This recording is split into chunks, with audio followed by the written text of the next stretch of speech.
Okay, ఒక వ్యక్తి ఒక వస్తువుని 8,000 కొని 8% లాభానికి అమ్మాయంటండి. 8,000 కొన్నాడు,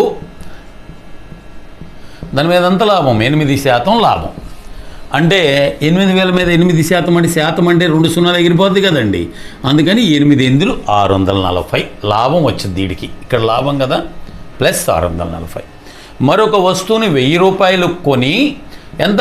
10% నష్టానికి అమ్మాడు. సో 10% అంటే 10,000 కొని, 10% అంటే 1 సున్నాలు అయిపోయటమే, లేకపోతే 2 సున్నాలు ఎగిరిపోతే 10% అంటే 1000. దాట్ ఈజ్ 1,000 రూపాయలు ఏంటండి నష్టం. మొత్తం మీద 300, ఈ రెండు ఇక్కడేమో 640, ఇక్కడ 1000 పోయింది. లాస్ 360 లాస్ అండి. సో ఇప్పుడు మొత్తం మీద లాస్ వచ్చింది, శాతం కనుక్కుందాం. ఎంత? 360 ఎంత మీద? మొత్తం 18,000 మీద. 18,000 × 100 క్యాన్సిల్ అయిపోతే 2% లాస్.